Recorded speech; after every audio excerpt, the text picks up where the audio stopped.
សូមគោរពនិងជម្រាបសួរពុកម៉ែបងប្អូនសាជាថ្មីម្ដងទៀតសូមស្វាគមន៍បងប្អូនមកកាន់ Channel ដុំពេញបង្រៀនភាសាចិនរបស់ខ្ញុំបាទអញ្ចឹងថ្ងៃនេះគឺខ្ញុំមានមេរៀនខ្លីមួយចង់ចូលមកចែករំលែកជូនទៅកាន់បងប្អូនទាំងអស់គ្នានៅក្នុងឱកាស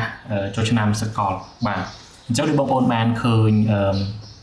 ចំណងជើងនេះហើយបាទជីងពៀនខွာនៀនបាទឆ្លងឆ្នាំនៅភ្នំពេញបាទជីងពៀនខွာនៀនអូខេអញ្ចឹងមុនពេលយើងទៅចាប់ផ្ដើមរៀនមេរៀនថ្ងៃនេះចំពោះបងប្អូនអ្នកដែលគាត់មិនទាន់បាន follow ក៏ដូចជា subscribe សូមបងប្អូនជួយ follow ឬក៏ subscribe អ្នកមួយជាកម្លាំងចិត្តដល់រូបខ្ញុំដើម្បីធ្វើវីដេអូថ្មីៗចែករំលែកជូនទៅកាន់បងប្អូនទាំងអស់គ្នាបន្តទៀតអូខេអញ្ចឹងមកដល់មេរៀនយើងវិញចំណងជើងមេរៀនយើងគឺជីងពៀនខွာនៀនបាទឆ្លងឆ្នាំនៅភ្នំពេញអញ្ចឹងពាក្យថាជីងពៀនគឺភ្នំពេញហើយពាក្យខွာនៀនពាក្យថាខွာនៀនហ្នឹងគឺមានន័យថាឆ្លងឆ្នាំបាទឆ្លងឆ្នាំសកលហ្នឹងបាទអញ្ចឹងជាភាសាចិនយើងនិយាយថាខွာនៀនបាទឆ្លងឆ្នាំអូខេឥឡូវយើងទៅមើលខ្លឹមសារទាំងអស់គ្នាអូខេអញ្ចឹងចំពោះមេរៀនគឺខ្ញុំបានរៀបចំបែបនេះអូខេអញ្ចឹងយើងមានតួអង្គ A ហើយនិងតួអង្គ B គាត់គឺជាមិត្តភ័ក្តិនឹងគ្នាហើយតួអង្គនេះគឺខ្ញុំដាក់ជាតួអង្គប្រុសទាំងពីរចុះបាទ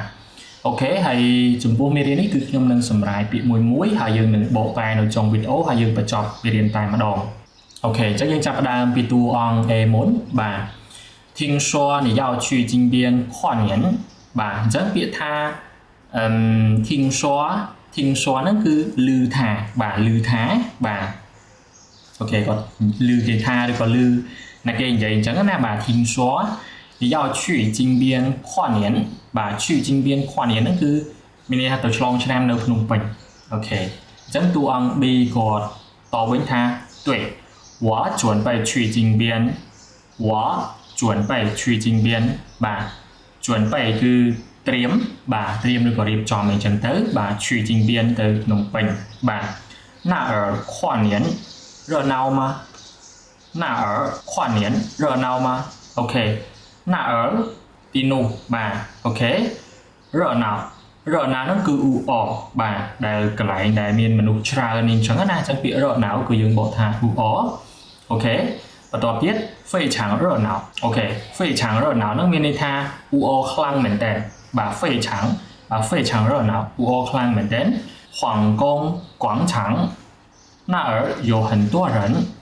អូខេអញ្ចឹងត្រង់ពាក្យដែលខ្ញុំគូសកន្លោន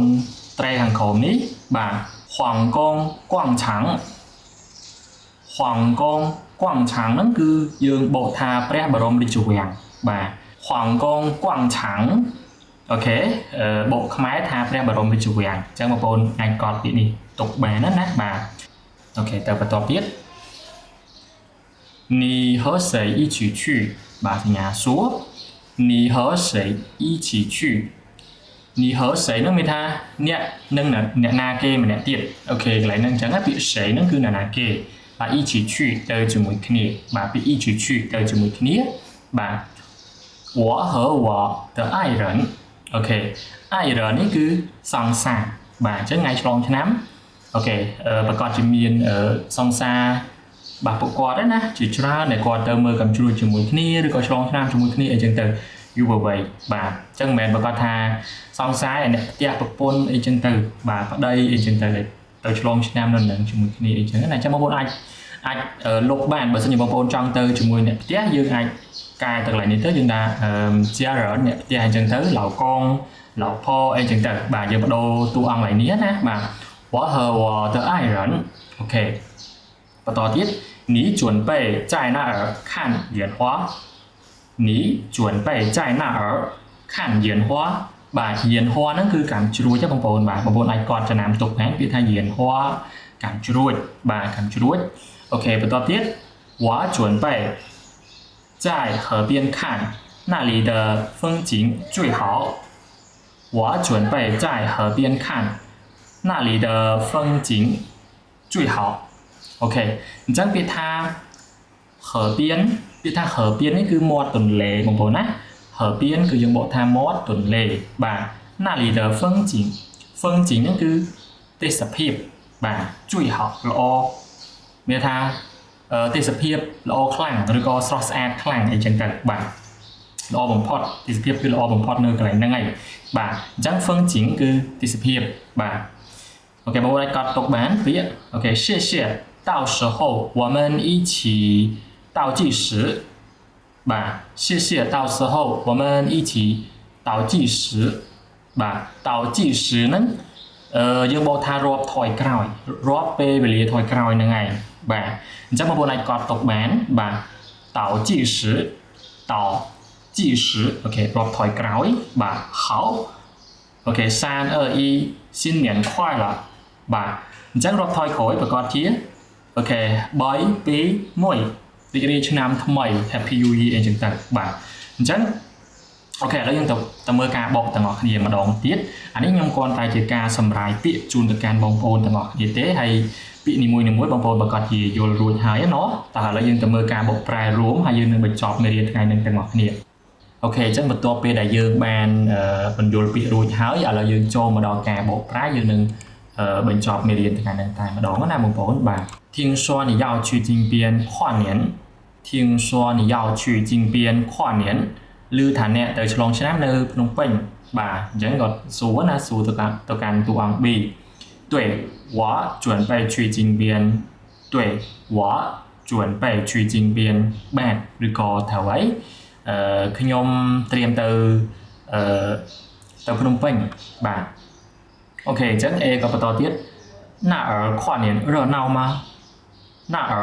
跨年热闹吗ឆ្លងឆ្នាំនៅទីនោះអ៊ូអទេបាទមានថាមនុស្សច្រើនអត់អូខេអញ្ចឹង B គាត់បន្តទៀតថា非常热闹皇宫广场那儿有很多人非常热闹អ៊ូអខ្លាំងមែនទែន皇宫广场皇宫广场那儿有很多人បាទនៅព្រះបរមរាជវាំងទីនោះមានមនុស្សជាច្រើនបាទ你和谁一起去你和谁一起去អ្នកទៅជាមួយនឹងនរណាគេដែរអូខេអញ្ចឹង B គាត់ថា我和我的爱人我和我的爱人ខ្ញុំបាទខ្ញុំនឹងសង្សាររបស់ខ្ញុំបាទ我和我的爱人ខ្ញុំនឹងសង្សាររបស់ខ្ញុំមានគាត់ទៅជាមួយនឹងសង្សាររបស់គាត់អញ្ចឹងណាបាទ你准备在哪儿看烟花បាទ你准备在哪儿看烟花ហ្នឹងមានន័យថាអ្នកត្រៀមនឹងទៅមើលកំជួចកន្លែងណាដែរបាទអូខេ在哪儿看烟花មានន័យថាមើលកំជួចនៅកន្លែងណាដែរបាទអញ្ចឹង B គាត់ឆ្លើយវិញថា我准备在河边看那里的风景最好我准备在河边看那里的风景最好បាទខ្ញុំត្រៀមនឹងមើលនៅមាត់ទន្លេទីនោះទេសភាពស្រស់ស្អាតណាស់បាទ那里的风景最好បាទ那里的风景最好ហ្នឹងមានន័យថាទេសភាពនៅទីនោះគឺល្អបំផុតឬក៏ស្រស់ស្អាតណាស់អូខេខ្ញុំសម្បកថាស្រស់ស្អាតណាស់ណាបាទ谢谢到时候我们也一起倒计时吧谢谢到时候我们也一起倒计时吧អូខេអរគុណដល់ពេលហ្នឹងពួកយើងរាប់ថយក្រោយជាមួយគ្នាបាទដោយសារគាត់ពីរនាក់ហ្នឹងគឺសិតតែជាមិត្តភក្តិប្រុសនឹងគ្នាណាហើយអាចគាត់នាំសង្សាររបស់គាត់ហ្នឹងម្នាក់មួយទៅអីចឹងទៅបាទ谢谢到时候我们也一起倒计时吧បាទ到时候ដល់ពេលហ្នឹងបាទ我们也一起倒计时បាទដល់ពេលហ្នឹងចាំពួកយើងរាប់ថយក្រោយជាមួយនឹងគ្នាបាទអញ្ចឹង B គាត់ថា好អូខេល្អបាទ3 2 1新年快乐បាទល្អ3 2 1រីករាយឆ្នាំថ្មី Happy New Year អញ្ចឹងទៅបាទអញ្ចឹងចំពោះមេរៀនយើងថ្ងៃនេះគឺចប់ហើយជីងពីនខ្វានៀនឆ្លងឆ្នាំនៅភ្នំពេញបាទអញ្ចឹងខ្ញុំសង្ឃឹមថាមេរៀនថ្ងៃនេះអាចជួយទៅដល់បងប្អូនក្នុងការយកពាក្យខ្លះយកទៅនិយាយនៅក្នុងអំឡុងពេលឆ្លងឆ្នាំនេះហើយក៏យើងអាចចេះពាក្យរាប់ថយក្រោយបាទមាត់ទន្លេព្រះបរមរាជវាំងក៏យើងអាចចាំបានពាក្យសំខាន់ទាំងប្រហែលហ្នឹងគឺបងប្អូនអាចកត់យកទៅរៀនបន្ថែមបានហើយក្នុងឱកាសឆ្លងឆ្នាំសកលនេះខ្ញុំក៏សូមជូនពរទៅដល់បងប្អូនទាំងអស់គ្នាជួបតែសេចក្តីសុខសំណាងល្អសុខភាពល្អទាំងអស់គ្នាជួបគ្នានៅក្នុងមេរៀនក្រោយទៀតអរគុណច្រើន